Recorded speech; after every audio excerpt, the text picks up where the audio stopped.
And here we have I'm First in the top left-hand corner of Entomb Valley's our red Protoss player trying to tie things up for LG. Incredible Miracle, and his opponent in the lower right-hand corner from the Team Prime trying to bring them up 2-0. It is Pung Pung, our pink Zerg.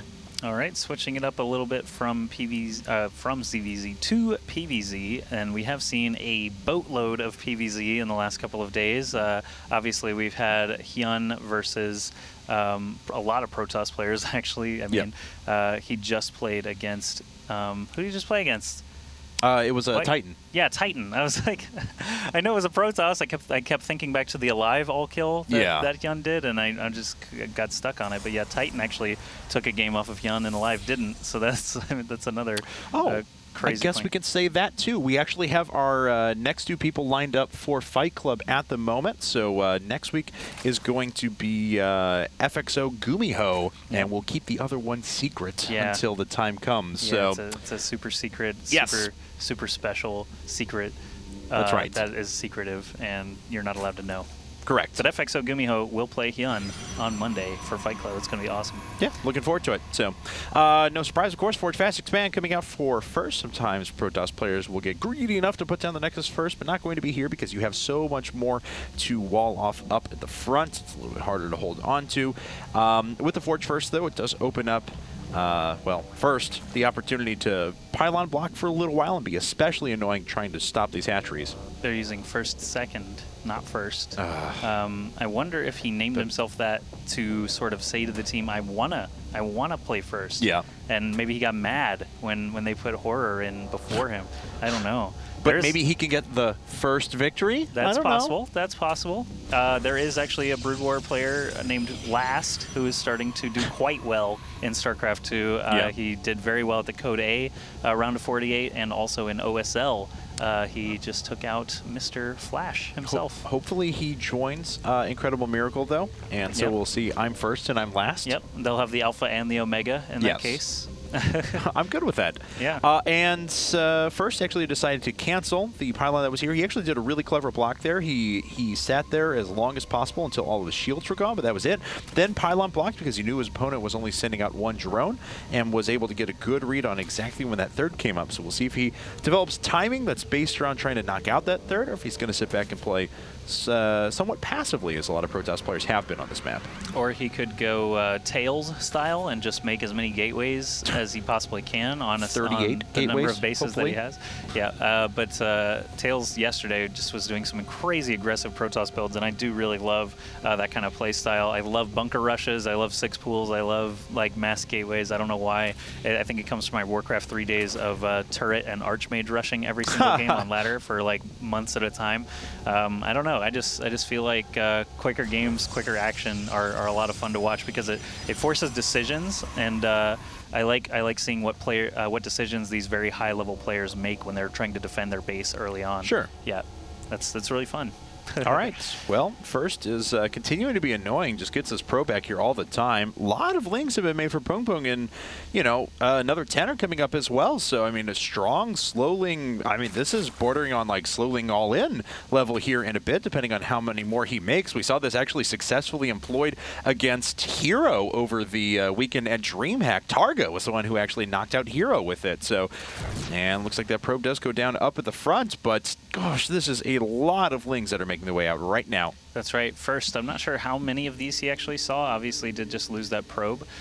Did he see all 8 of these original ones? I can't remember. I think he saw about 6 to 8 links, something like that, which isn't, I mean, it's unusual, but not that out of the ordinary. 16 more in production right now, though. And First is making a Stargate. And this is when it gets bad, is when you move out on the map with your first Stalker and Zealot, and the links just run right on by. And we'll see if that happens. Pung Pung's trying for it. He wants to get back there. Now, the Stalker is almost about ready to get up, so it should be able to drop the gap in here in just a second. Wall it. Yes. I think that's the right decision to wall off because you don't want to miss micro or have any silly situation like that. This pylon very well could go down with the very few units that First actually has on the field. He is going to double up on that wall off, though. Again, I think that's a good decision. He might even build more. Is that another cannon? Yes, a cannon coming down there right behind that pylon. down. He's going to need another pylon. There it is. And this is a lot of lings. This Forge is getting extremely low here. The Gateway as well. He could actually kill both of these by the time the Stalker and Sentry kill off these lings. Man, Boom Boom is going for it. He is still just going full throttle on the Zergling production. And this could be really, really dangerous for first. Slowing all in, man. It is certainly powerful, but now we've got a couple of photon cannons up in addition to the gateway units that are still on the map. And even though this did reset the tech of first for a little while, it looks like he's got enough to hold off the first wave. So after that crazy result at the end, we see that Boom Boom's going back into droning up, but he's backed by 18 workers. Yeah, they're just buildings, man. He just lost a couple of buildings. Honestly, didn't lose too many probes or anything like that. If you want to show us off here, 4 workers killed and really not awful.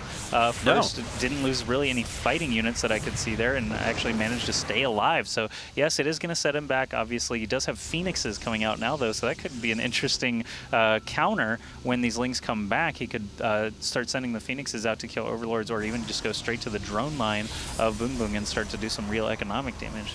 All right, well, he's got to restart Warp Gate, and but now there's a couple of photon cannons that are sitting here to help defend as well. You can see the lings are dying much, much faster this time. 4 lings died without doing really any damage to the Cybernetics Core or Forge. Boom did not add any gas still as a follow-up after losing that first attack completely. I really assumed he would have put up some extractors. At this point, a mineral-only build is getting ridiculous. There are the first 2 extractors at about 9 minutes, but these Phoenixes are going to be here soon, and they're definitely not going to take their time killing off drones, queens, overlords, anything they can basically get their sights set on. Yeah, there's only 2 queens up right now for Boom Boom as well, so he's playing way behind in a lot of respects. Oh no, and he makes his way right into the main. This queen is not finished up yet, so he should be able to pick up some stuff. Actually, he's just getting an idea of what his opponent is doing, and he sees, of course, it's nothing. He saw the one gas that was coming up, and that's it. Pretty bare over there. No spore crawlers or anything like that. No Evo chamber even, as far as I've seen. So this third Phoenix is going to arrive. They'll take turns bench pressing the queen and eventually killing her off. There are some lings still out there for Boone, but he's not going to be able to penetrate that wall that first is actually set up. So these Phoenixes are just having the time of their lives, killing off queens, overlords, whatever they can get their beams on. That's right, and another Phoenix ends up joining as well, so he's going to pretty efficiently kill 2 queens here. And this is going to be a third falling down in a second. So, I mean, Boom Boom just really doesn't know what to do at the moment. He's getting speed. He's running across the map with a few lings at the moment, but he's just being rocked back at home. Yeah, and this is so easy for First to keep up. He can still make a bunch of gateway units. While all this is going on, Warp Gate is going to finish now. First is actually building a robotics bay. He's teched up totally in that direction as well. And Boom Boom now losing lots of overlords with no way to keep them alive, as these queens are just getting picked up as well. This is going to set him down below the supply cap so far that he's not going to really be able to do much of anything. Yeah, I mean, First has complete control over this game at the moment. He's going to run down here to this base as well. We can see that maybe there's going to be a few spore crawlers coming up as the evolution chamber is done. Lings were trying to poke him from around the side, but I mean, look at this. Yeah, this is going to, obviously, having to use this many minerals and larvae just to rebuild overlords is a terrible position to be in. And now the Phoenix count is so high that he can literally, he can just start lifting these drones, take a few shots from the spore crawler, get out of there, and just keep bouncing around while shields regenerate and things like that. And finally was out of energy there, but these Phoenixes have just done so much. They can actually sit there and withstand the shots from the Spore Crawler for a long enough time and pick up additional workers as well. So now 8 workers have been killed, 5 queens, 1 million overlords. So 66 over 62 supply, not the position you want to be in as Zerg. 110 over 132, not quite as bad. So we'll see. First has cleared out the Zerglings that were attacking him from the side and actually dropped another Nexus. So, I mean, obviously you can't just, I mean, he actually has done a good job of trying to win the game with just Phoenixes, but he doesn't have to, and now he's got Colossi coming out, and he's got upgrades rolling as well, extended thermal lances and weapons upgrades both coming along right now. Well, now he has enough shields that he can sneak back in and start doing some more damage to the Phoenixes as well. I mean, 75 supply to 126. There's a lot of gas banked up for Boom Boom, so he will be able to put up a few infestors, but at the same time, there's this making its way across the map. Very large ground force. Pylons probably going to be dropped along the way as well. We've got Phoenixes just lifting and killing these Zerglings at the Zergling Tower. Obviously not the best use of Graviton Beam energy. So now he doesn't have any energy for lifts if he runs back in here, which means he's only going to be able to shoot at those Overlords for the time being. But the ground army, again, is on the move. It looks like he did just do another round of Warpins. 6 more Stalkers are going to be joining this force in just a second. And this Colossus is actually going to be free to do whatever he wants, I think. Yeah, once it arrives. Yeah, looks like they're going to sneak more Overlords as well. This is tough, and we'll see what Boom Boom can do here, but First is looking very, very strong, so he's going to continue rolling through now. There's not much in the way of defense. 27 Lings against 2 Colossi with upgrades, a bunch of Zealots and Stalkers. 8 Infestors are popping out, but this is actually here just before they make their way onto the field, and First is already in position. At the same time, the Phoenixes are ready to intercept any units that pop up too. Yeah, these Infestors, unfortunately, are going to be popping up right in the face of all these Zealots, Colossi, Stalkers, and Sentries, so they're not going to live very long anyway. Boom is going to have to be as quick as he can with those Fungals. You do see some Fungals dropping now on the Sentries, and it is going to thin them out a little bit, but the Phoenixes are just lifting the Infestors that try to get away. There's the GG from Boom Boom Prime, and First takes the first win for LGIN. That was a really nice hold from First at the very beginning. I mean, he lost a lot of structures. It certainly